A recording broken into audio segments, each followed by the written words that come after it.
The Black Hole of Calcutta. It's a name that just sounds ominous, right? Well, it's one of the most infamous and genuinely disturbing stories from colonial history. We're talking about an event that sparked outrage across an entire empire, and its memory echoed for generations. So today, we're going to unpack this colonial tragedy. Just look at these numbers for a second. 146 prisoners, crammed into a room built for maybe 3 people. And by the next morning, only 23 survivors. Now, these are the harrowing figures from the most famous account of what happened. They paint this picture of just unimaginable horror. But, and this is a big but, as we're about to find out, these very numbers are at the heart of a huge historical debate that is still going on. So, what really happened inside Fort William on that one night, June 20th, 1756? To get to the bottom of it, we've got to peel back the layers. We need to look at this complex web of power, ambition, and honestly a whole lot of misunderstanding that led to the siege of a British fort in Bengal in the first place. All right, first up, a fragile balance in Bengal. And the subtitle says it all, the powder keg of the 18th century. To really get what happened, you have to understand the setup. Think of mid-18th century India as this place of massive change. Old empires were starting to fray at the edges, and new, aggressive powers were all jockeying for position. It was tense. So, let's break down how this power shift happened. For a long time, the Mughal Empire was the dominant force in India. But by the early 1700s, its central authority started to weaken. Its grip was loosening. So what happens when a major power starts to fade? You get a power vacuum. And stepping into that vacuum were these independent regional rulers. And, this is key, these increasingly ambitious European trading companies.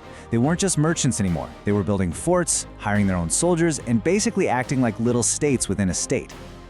Okay, so you'll hear this term a lot, Nawab. What is a Nawab?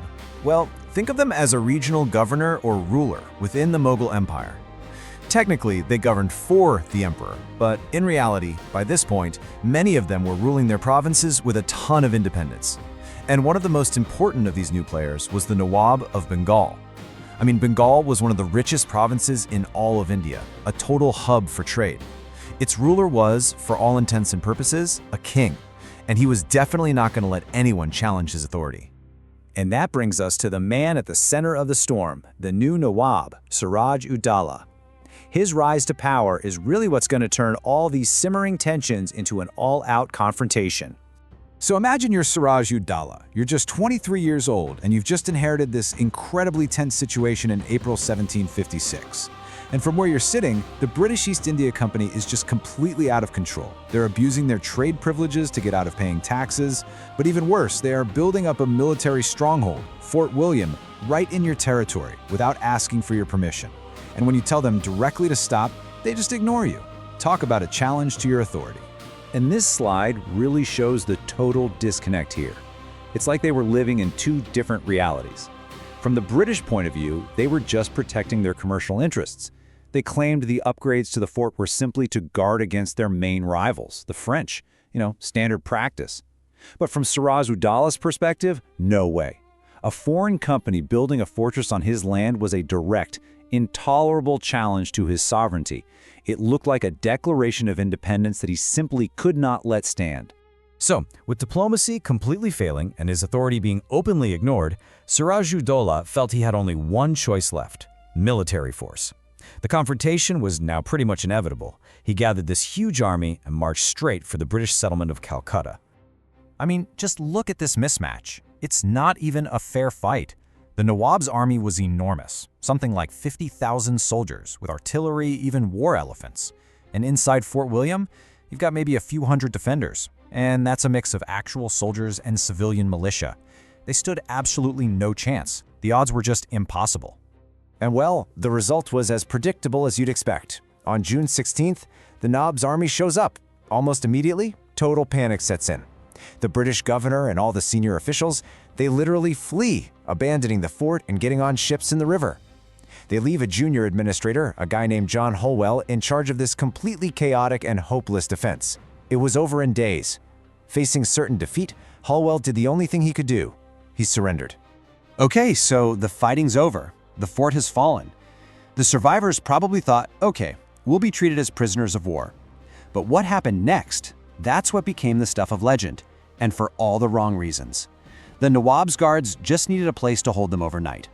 So they get forced into this tiny dungeon inside the fort. It was actually known as the Black Hole. And when I say tiny, I mean tiny. It was about 14 by 18 feet, roughly the size of a modern, largish bedroom. It was designed to lock up maybe 2 or 3 rowdy soldiers overnight. It was never, ever intended for a large group of people. The conditions inside were just a perfect storm of absolute horror. You had extreme overcrowding, obviously. It was a brutally hot June night in India, so we're talking intense heat and suffocating humidity. On top of that, smoke from nearby fires was pouring in, choking what little air they had. And there was almost no ventilation, just 2 small barred windows. People were desperate for air, for water. They started to suffocate from the heat, the crowding, everything. It's just a nightmare scenario. And this brings us back to those shocking numbers from the beginning. According to the account written by John Hallwell, remember the administrator left in charge who became one of the survivors, the results were catastrophic. When those doors were finally opened in the morning, only 23 out of 146 prisoners were still alive. His story spread like wildfire, and the Black Hole of Calcutta became this huge symbol of foreign cruelty. So Hallwell's narrative, this story of 123 deaths, it became the accepted truth for a really long time. It was used as a rallying cry, a justification for British revenge and expansion in India. But was it the whole story? As you can probably guess, as time went on, historians started to take a much closer look. And this is where things get really complicated. Now, let me be clear, nobody doubts that something truly terrible happened that night. A tragedy absolutely occurred. But historians started to raise some serious questions about the numbers. Hallwell was a survivor, yes, but he was also crafting a story, a narrative. And it just so happened that his narrative was incredibly useful for British interests. So, when historians went back and looked at the actual garrison records and other bits of evidence, they came up with very different figures. Look at the table. Hallwell's narrative claims 146 prisoners and 123 deaths, but later historical estimates, they suggest it was more like 64 prisoners with around 21 survivors, meaning about 43 deaths. Now that's still a horrific, awful event, but it's on a significantly smaller scale than Hallwell's much more dramatic account. And so that leaves us with this big, lingering question.